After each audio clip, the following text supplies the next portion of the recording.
आपके हर एक रक्त रक्त में है, तो उस चीज को कैसे दुनिया तक लेके जाया जा सके, उस चीज के ऊपर मैं आज ज्यादा बात करना चाहूंगा। आना शुरू हो चुका है और सोशल मीडिया में क्या इसका यूज किया जा सकता है, तो आंसर है हाँ।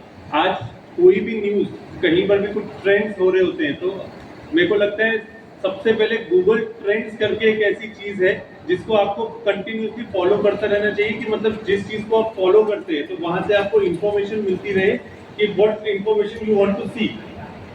उसी के साथ साथ जब हम कंटेंट क्रिएट करते हैं, तो कंटेंट क्रिएट करने में बहुत बारी कुछ हैशटैग्स का हमें यूज करना रहता है। अभी हैशटैग का यूज जब हम वो कंटेंट पोस्ट करते हैं तो उसमें उसका रोल क्या है, तो आप सबको ये समझना चाहिए कि एक पोस्ट में 3 हैशटैग तक आप अच्छे से डालो। पहला हैशटैग जो सबसे इंपॉर्टेंट जो आपका कंटेंट है, लोग जिससे देखें आपको, तो वो सबसे आगे की तरफ रखो। मतलब जैसे अगर एक लाइन है तो पहले 10 शब्दों के अंदर पहला हैशटैग को अपना यूज करो, उसके आगे टोटल में maximum 3 hashtag more than enough है, क्योंकि नहीं तो पोस्ट में उसका इम्पैक्ट, हम एक साथ 20 से 30 हैशटैग डाल देते हैं तो इसमें से किसी में भी अपना सर्च आ जाए। तो कभी भी आप अपना पोस्ट का एनालिसिस चेक करना, तो जितने ज्यादा हैशटैग डाले होंगे समझ जाइएगा उतनी, मतलब जो बोलते हैं ना फर्स्ट रीडेबल कंटेंट, वो 280 कैरेक्टर से ज्यादा नहीं होना चाहिए फेसबुक, इंस्टाग्राम या तो यूट्यूब के ऊपर।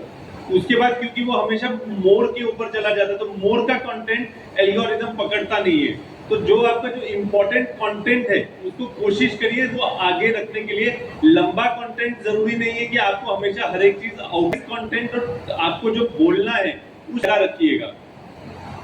उसी के साथ साथ जब हम कोई वीडियो या तो फोटो अपलोड करते हैं, तो फाइल को सबसे पहले, मैं सुबह भी बता रहा था, फाइल को रीनेम करना चाहिए।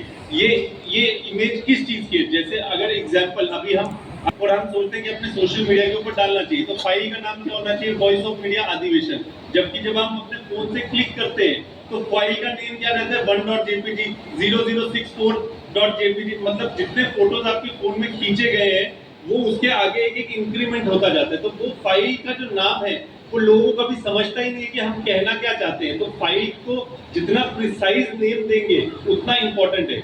कभी आप फाइल को, जैसे कंप्यूटर या तो लैपटॉप की हम जब बात करते हैं, तो फाइल को अगर गलती से कभी हमने राइट क्लिक कर दिया तो वहां पे प्रॉपर्टीज करके एक ऑप्शन आती है। तो प्रॉपर्टीज में आप फाइल का नाम दे सकते हैं। फाइल में आप अल्ट टैग्स, मतलब जो हैशटैग आप जो यूज कर रहे हैं वो अल्ट टैग्स में आप यूज करेंगे, तो मतलब जब एल्गोरिदम रीड करेगा तो उस टाइम पे वो इमेज को आप रीड करवा सकते हैं। उसी के साथ साथ वहां पे फाइल को जब प्रॉपर्टीज में जाएंगे, डिस्क्रिप्शन करके ऑप्शन है। तो जो आपका जो कंटेंट है, जो आपने जो पोस्ट करने के लिए कंटेंट लिया था, वही आप डिस्क्रिप्शन में उठा के डाल दीजिए। आपका पोस्ट 5 टाइम्स ज्यादा लोगों तक पहुंचेगा, क्योंकि उस टाइम पे जो एल्गोरिदम है, ये जो मेटा का बोल दो या एक्स का बोल दो या यूट्यूब का बोल दो, तो उनको कंटेंट समझता है। तो इमेज तो वो ऐसे भी रीड नहीं कर पाते। तो आपने क्या वो कंटेंट इमेज या तो वीडियो के अंदर पोस्ट किया है क्या, ये सबसे ज्यादा इंपॉर्टेंट है। तो लोगों को जो आपको बताना है वो आपको प्रिसाइजली इंफॉर्मेशन को लोगों तक पोर्ट्रे करना है।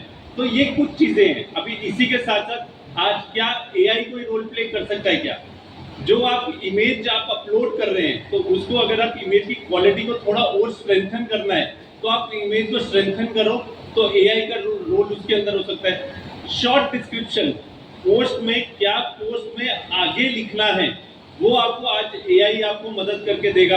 तो उस चीज में आप एआई का रोल यूज प्ले कर सकते हो। वीडियो एडिट करने के लिए आज की डेट में बहुत सारे टूल्स बन चुके हैं। हमको एक वीडियो अगर हम समझ के चलो एडोब के मी तुम्हाला थोडंसं डिस्टर्ब करतो। सर्व मान्यवरांनी म्हणजे की आपण खाली आसन बसवायचं, तर आसन व्यवस्था सुधाराय, म्हणजे त्या कार्यक्रमाच्या सारखी करायची आहे। एडिट करके प्रीमियम प्रो से आउटपुट निकालने में तकरीबन, अगर हम आज की डेट में ऑनलाइन टूल्स उनका अगर हम प्रॉपर यूज करें तो वही इंफॉर्मेशन शायद 10 मिनट में आपको आउटपुट दे। क्योंकि कहते हैं ना टाइम इज मनी, और इंफॉर्मेशन आप कितने सही समय पे लोगों तक पहुंचाते हैं, जो पहले इंफॉर्मेशन को पहुंचाएगा उसको इम्पैक्ट उतना ही फास्ट में दिखेगा। तो रिजल्ट्स के लिए एक एल्गोरिथम की एक छोटी सी चीज बताता हूँ।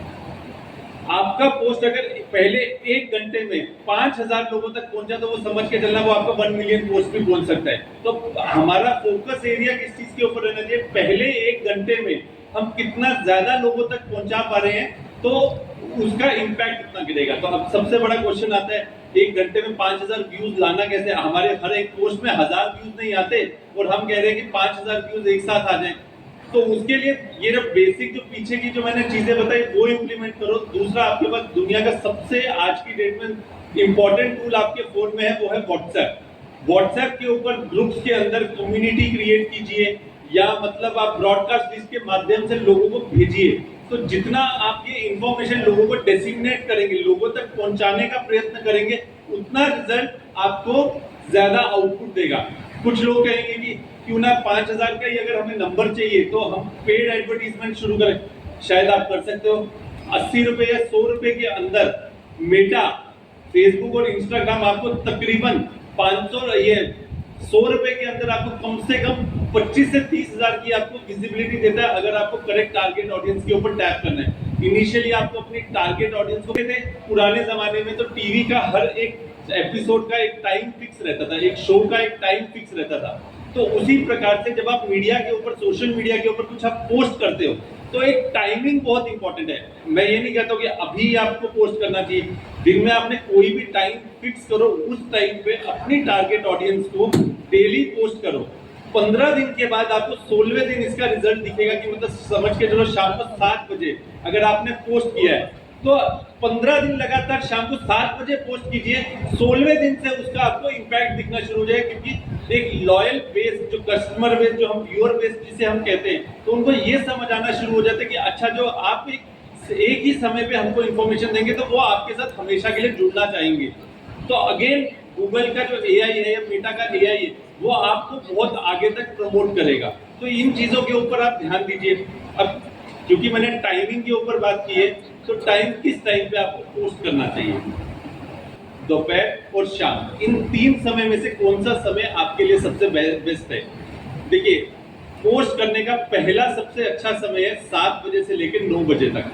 वो 7 से 9 क्यों इंपॉर्टेंट है, क्योंकि जब एक इंसान सुबह उठता है तो वो न्यूज देखता है कि हम आज सुबह से क्या हुआ, मतलब आज किसी का जन्मदिन है या किसी की पुण्यतिथि है या कोई ऐसी कोई चीज घड़ी है रात को, तो हमको वो इंफॉर्मेशन मिलती है। उसी प्रकार से दोपहर को जब ऑफिस का ब्रेक टाइम होता है तो लोग अपना फोन को देखते हैं, अरे क्या हुआ अभी सुबह से लेकर शाम तक। तो दूसरा जो सबसे आइडियल टाइम है सारे जर्नलिस्ट के लिए 12:30 से 2:30 बजे के बीच में सेकंड बेस्ट टाइम है। थर्ड बेस्ट टाइम 5 बजे से लेकर 7 बजे तक का जो समय है जहां पर लोग ऑफिस से निकलते हैं, तो ये तीसरा समय आपके लिए आइडियल टाइम रहना चाहिए जब आपको पोस्ट करना चाहिए। और जो चौथा समय है रात को 9:30 से 10:30 के बीच में, अगर कोई टीवी का शो नहीं है, लोग सोने के टाइम पे, अगर ग्रामीण भाग में से हम ज्यादा अगर देख रहे हैं तो उसके लिए 9:30 से 10:30, ये 4 समय पे अगर आप पोस्टिंग करेंगे और अगर फिक्स पैटर्न में पोस्टिंग करेंगे कि हर दिन हमें इन 4 समय पे आपको अपनी इंफॉर्मेशन लोगों तक पहुंचानी है, तो इसका आउटपुट भी आपको उसी प्रकार से, जो मेरा पर्सनल एक्सपीरियंस है, मैं इतने सालों से इस फील्ड के ऊपर काम कर रहा हूँ, उस बेसिस के ऊपर मैंने बताया है। तो